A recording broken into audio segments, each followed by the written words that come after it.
Hi, my name is Vu Lee. Thank you for purchasing the VPR. This is our newest Unigrip model. At the time of this recording, I hadn't finalized the name yet. We'll just call it the Unigrip 2 for the sake of this video until I come up with a more appealing name, I suppose. The headline feature in this, of course, is the Magsafe ring. This is the first time we've had a round magnet in a mainline VPR model. That allows us to attach to phones made by Apple with MagSafe, which are the iPhone 12 and forward. Also, phones with a Apple MagSafe case or Android phones with a MagSafe case. And yes, because the MagSafe standard has become so popular for wireless chargers and car mounts, we have seen Android phones become available with cases that have MagSafe. I'm actually using one right now. I'm recording this video on a Samsung Galaxy S phone that has a MagSafe case I purchased on Amazon for just about $15. So you can find Android cases for your phone that have a MagSafe magnet ring. And it's important that you want a case that has an actual magnet in it. You'll notice here this one will actually attract metal. You don't want one with just a passive metal sticker, ideally. Having even just a thin magnet tremendously improves the magnetic strength. And how strong is it? Well, here we go. Here's the red magnet ring as our target. We'll snap it on. You'll see it is tenaciously strong. It is not going to come off there with the case. And for the first time ever in a VPR product, you don't actually need the case. Absolutely. You can just put it on an unmodified iPhone and it will stick very, very well. With that said, I do not recommend using the VPR without a MagSafe case. The phone can drop still. We aren't responsible for damage to your phone from improper use or accidents. You must use a protective case on this phone in order to protect it from the accidental fall. You may have control of things, but you never know. A patient may, bump you in the arm as they raise their hands without seeing you, and then the thing drops out, falls on the ground, and the phone, needs all the protection it can get. Always be careful, of course. But yes, we are happy to be offering you a convenient design, but we can't be responsible for phone drops and damage. That is your responsibility to take care of. Please use a case. Practice safely there. And now let's go back to the Bluetooth control here. So we've got a Bluetooth remote. The switch is right there on the bottom. One thing you'll wonder is how come the buttons are upside down? And the reason for that is the switch is on this side. And if I were to put them right side up, the switch would be in a difficult place to reach. So we made the decision to sacrifice some looks and put the switch on this side. And by using a removable off-the-shelf remote, one, you can buy one if we ever go out of business and you need a replacement. But two, this allows us easy battery replacement and access. So there uses a CR2032 battery if you need to pick one up from the store. Flip this back on. We'll go ahead and put this little tab into the hole there and then snap it down. Insert and then drop down. Okay, let's go ahead and pair my phone with the Bluetooth. So we're going to go to our iPhone settings here. I'm going to flip the switch on. You'll see it's blinking. It's looking for a phone partner. Pardon me, wrong press. Bluetooth. And then let's pick AB Shutter 3. Okay. It's asking me if I'd like to pair it. Well, sure, I will. And then once it pairs with this AB Shutter 3 device, you'll be able to take pictures of it. Let's go ahead and open our camera app. And what you will see is when I push the button, takes it. There are two buttons on here, and they both activate it. In this case, I've seen on some prior iPhones only one button works, or in some Android phones only one button works. Technically, they intended one button to be an iOS button and one button to be an Android button. They both work. One other thing to note, the remote is designed as a keyboard, which means it's pushing a letter to activate the camera whenever you press it. Unfortunately, that means that your iPhone's on-screen keyboard becomes disabled when you have this on. So it can be on across the room, and your iPhone may not be able to type because it is locked out by this virtual keyboard. So remember, when you're not using it, to shut it off to regain control of the on-screen keyboard on your iPhone. Now, let's go ahead and configure. We've configured the Bluetooth. Let's go ahead and configure the LED panels next. The LED panels are made by Viltrox. The model number is an RB08. You can purchase this from us if you ever need a replacement. You can purchase it from the Photodontist store as long as we have them. You can also purchase them at other online retailers as well. The light is a very powerful bicolor light, which means it can change color temperatures from warm to cold. And I'm going to turn it on. Because of the way the frame rate works versus the camera, you're seeing it's flickering a little bit. That doesn't mean that your screen won't look like this to your naked eye. It just does to the phone. Okay, so we're going to go ahead and push on this, and you're going to see here there's a power and a color temperature. And when I push this button up top here, that is the power. Pushing it 2 seconds turns it on, 2 seconds turns it off. And you'll notice mine is painted red. That's actually just kids acrylic paint that we used, or you can use nail polish. I highly recommend this is one of the first things you should do. We don't do it for you because I think people would complain that we've altered the LED panel or sold them a used one. So we've decided to leave this as a user selectable modification if you wanted to. It does make your life easier to make the power button a different color.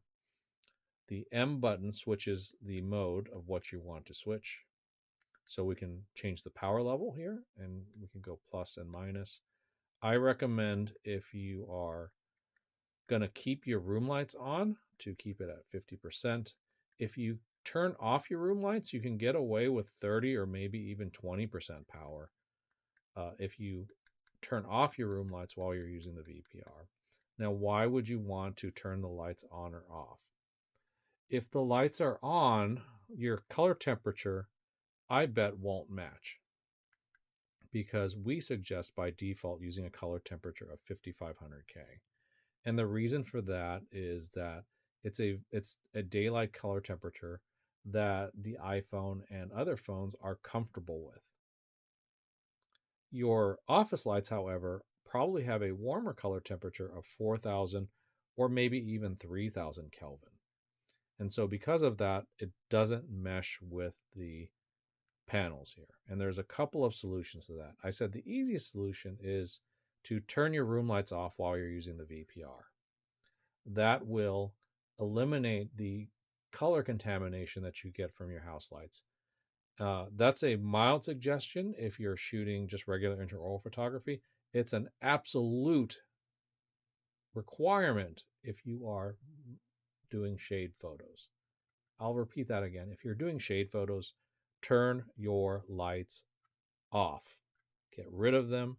You do not want any room light contamination when you're taking shade photos, whether with the VPR or actually with your SLR even. You only want to have one source of light and one color of temperature of light to deal with. If you have mixed color temperatures coming in from different directions, you are just making life harder for you and your lab technician. Simplify things by having only one source of light in your photograph, hopefully mine. So again, we're going to use mode to go to a 30% color temperature. If you're just in a dark room, you can go up to 50 or even 75 if you need to. You should not need that normally, but it's a possibility. If you push M again, you get to color temperature. 5500K roughly corresponds with daylight. You can, of course, for testimonials or for whatever reason, you can set it warmer. So here we can have it at a more yellow 2500K. If you wanted to blend it with, say, your office lights when you're doing a testimonial. And that's kind of a next level video production tip, is if you are shooting in a mixed light environment, you want to set the color temperature of this to match your house lights. And how do you do that? The way I do it is I put out the palm of my hand and I look at the color, and then I look at the color the light produces. If they match, then I'm at the right color temperature. However, if this LED looks more blue or more yellow than no LED, that means I need to adjust this color temperature until I get a close match. You're not going to get it exact, but that's what you want to do if you wanted to lower the color temperature to match your room lights. Again, more important for people doing testimonials where you inherently have a mixed lighting situation than when you're doing shade photos where you should be turning the lights off. Again, that's for color critical photos. Turn your room lights off and use the VPR by itself. Okay, enough said about that. Again, you can keep your room lights on at 50%. The VPR will be more than enough to provide predominantly daylight light against most office lights. It can't compete against your headlights or your operatory lights, though, so make sure that your headlights and operatory lights are turned off at least. Let's go ahead and install this. I'm going to turn these off momentarily, and then I'm going to go ahead and take off the panels. By the way, this is where the micro USB port is. Yes, I know micro USB is antiquated now. We're all in a USB-C world. Even when Apple switches, the tide has turned. But these are still a very darn good LED panel, and it's a proven design that works. So we're going to keep them as long as they're in production, and we'll switch them only when we have to. It's just been such a good, reliable, bright, powerful light panel. I'm reluctant to put in anything else when I know this one works. So let's go ahead and install these into the VPR. So there are two big slots for the LEDs to go into. What we're going to do is push it in. You want to make sure that your power buttons are facing the top of the unit. Where's the top of the unit? It says VPR in big letters, and it has a hot shoe. That's the top side. You want to match that with your buttons here.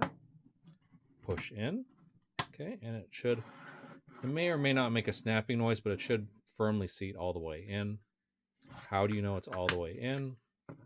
If you look at the bottom and the side here, you won't see a big gap there. So you can see here the square slot here. Sorry, I know it's always hard to photograph a black object, but there is a square slot here for it. And you'll see that the LED panel will go close to the bottom of that. It's not absolutely critical. You get every last millimeter. Don't break your VPR trying to force it in. It should go in with moderate light to moderate force. If you can help it, try not to insert or remove it too often because it is a plastic part against a plastic part. One of them may get worn or fatigued over time. So I understand for those of you who have to travel, but when possible, don't. One other travel tip before I forget.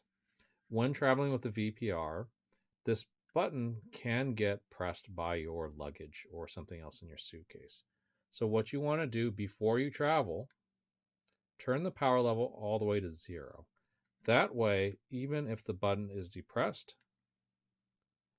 your light is not going to turn on inside your luggage, drain the battery, or worse, cause it to heat up and, God forbid, something else happens. So turn your power level to 0.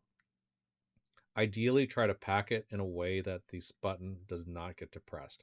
Leaving it in the VPR will not protect it from getting the button pressed. But again, when you travel, at minimum, turn your power level to 0. One other thing you could do is intentionally drain the battery, but I think that will just create more wear on the batteries, and we want to avoid that. Let's go ahead and insert it back inside, and now we're going to put in the diffuser panels. Now you notice there's some magnets here. They're meant to attach into these holes here in the LED panels.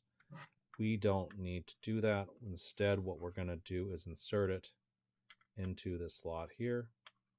And this is meant to be a little tight. You're going to go in one little corner nudge at a time. Okay, don't let one corner get too far ahead of the other. If it does, you have to pull it out a little bit like there. I got a little bit too far ahead, so I'll pull this corner back out. Push this corner in. It's meant to be really tight. My competitors, that's one of their problems, is that they're too loose and they fall out. We didn't want that for the VPR, so I intentionally made it a little tight because, again, this is plastic on plastic. We want this to last you a long time. And so one of the ways to do that is to make it tight so that even as the material wears and fatigues, you'll still have enough retention for it not to fall out. And so you see here, everything's nice and secure. I'm going to go ahead and show you also how to remove it. So we're going to go ahead and give one corner tug, one corner tug, one corner tug, and there it goes. Again, tug it out one little corner at a time. Okay, it does take a little bit of effort, but it will eventually come out. Okay, there we go. I know someone's going to make a comment about this being like pulling teeth. Well, we're dentists, we can do it. So, to pull the LED panels out, you will pull them out like that, and then pull it out like that. Due to the vagaries of 3D printing, sometimes this side will be tighter than that side. Just the way that the filament is laid down, it causes a minute difference in the dimensions of the sides, even though they're designed the same. This side may be tighter. Okay, so that's how you disassemble it. Let's talk next about how we use it. But first, to the magic video editing, I'm going to reassemble it. And presto changeo, the VPR is magically reassembled. I'm going to go ahead and attach the phone to it. And we're going to go, it'll be very positively snapped on there, but I always encourage you to give it a tug before every use to make sure it is secure before you actually use it. There is a chance it can be partially on, you lift it and boom. So make sure you place it, feel it lock, and then give it a tug before you pick it up to make sure it's okay. We're going to go ahead now and pull up our photo kit so I can show you how to use both the VPR and, if you are lucky enough to have one, a photo kit as well. The photo box is basically a black ceramic tile, which was my favorite backdrop, with a case designed to carry it and provide a black backdrop for it. So you unfold the ceramic tile and you put the black backdrop behind it. It doesn't actually have to be flush with the tile. You're saying, well, what about a gap? Well, if you shoot it the right way, you probably won't even see the gap. The way it's angled practically, you can put your workpiece on top and then you'll get a nice little reflection. Let's go ahead and turn on the VPR and we'll show you how to use it. So I'm going to press both buttons here and they should both turn on. After 3 seconds, you let go and it'll gradually turn on. And one of the things that happened here is that the right light didn't turn on. So I'm going to take a look here and you'll notice it's still set at, it's probably set at 0%. Actually, it didn't turn on. But when it does turn on, you see the power's at 0%. That's because we turned it down, remember, to set it up for travel. So now that we're not traveling, we can turn the tower back on to about 50%. And then we can go ahead and start shooting. I'm going to turn off the house lights so we can get something a little bit easier to film. There we go. And you can see here, that doesn't look good at all. It's too wide. So what we have to do is first orient our workpiece. And then we're going to go ahead and zoom. And that's going to compress the backdrop. You're saying, well, I still see that shiny backdrop and it's just too bright. That's because black backdrops fool the camera. It doesn't know that the backdrop is supposed to be black. So you have to kind of help it do a little convincing here. So we've zoomed it in. That's the first step. The next step is to tap on a focus point. I like the lateral incisor, not the central.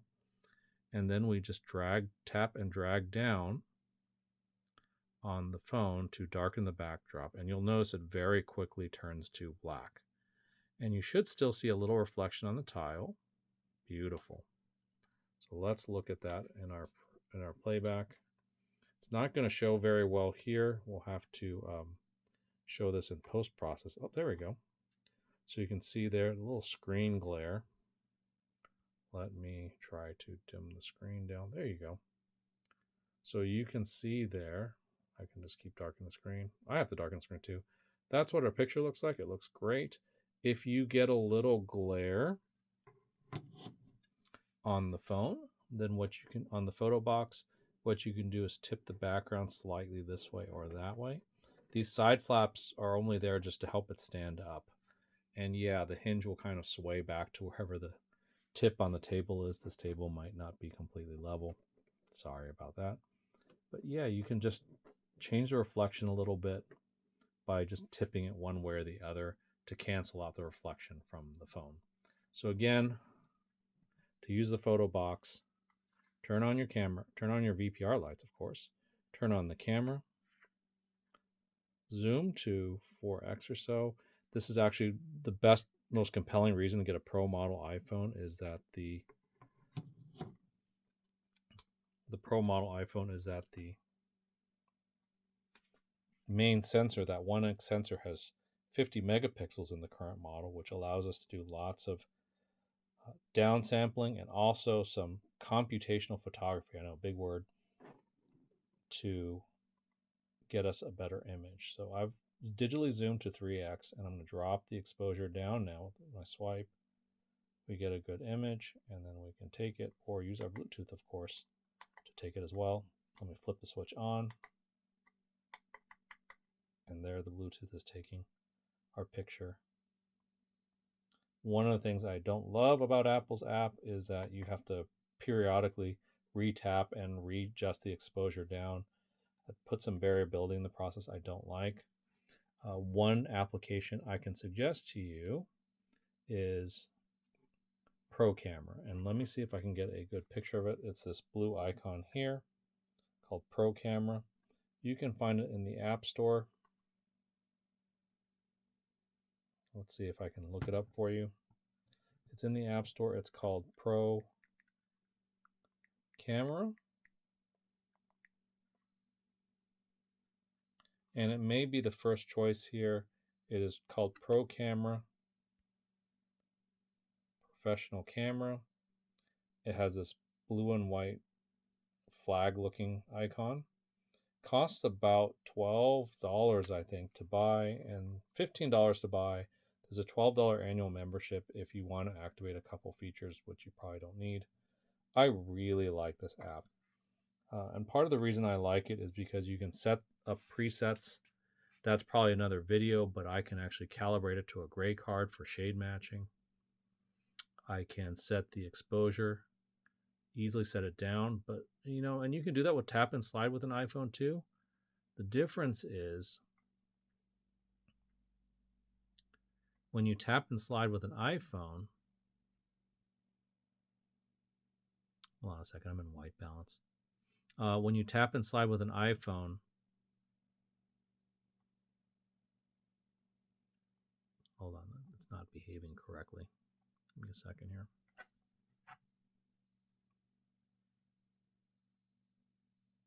There we go. You can go ahead and change the exposure by just sliding the wheel, and what's nice is it just keeps it every shot. So I can take multiple shots with Bluetooth, with the phone, and it still works. Yes, one of the reasons you get lag on the Bluetooth app is that sometimes the Bluetooth remote falls asleep. So I can move my phone around, get the angle I want, go a little higher. You notice I have an aiming grid on it. It's a really cool app. Using that's probably a whole nother video, and I know most of our users prefer to just stick with the stock camera app. There's nothing wrong with that. I will say that there are certain things where you'll benefit from that, from having more control over your camera. That's probably the subject of another video. I think this wraps up nicely, though, how you can use the phone.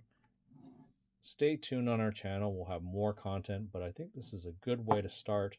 One last thing, when you're charging it, there is a pass-through to put your USB port through that cable, or the cable through this hole, and then also let me flip our lights off for a second here. You'll notice that the buttons are always to the right. So this power button is to my right, and this power button is to my right. It would be great if they're symmetrical, but that's just not how the LED panels fell. The first charging port is right here, and the other one is through this opening there. So you can charge both your USB ports if you get slightly longer cables without having to remove your lights from the device, which will save you some wear and tear on your body of your VPR. So that's a wrap for me. Thank you for watching through that whole video, and I wish you the best of luck with using the VPR. Actually, the whole goal here is to take luck out of the equation. I hope we've produced something that is both easy and enjoyable to use.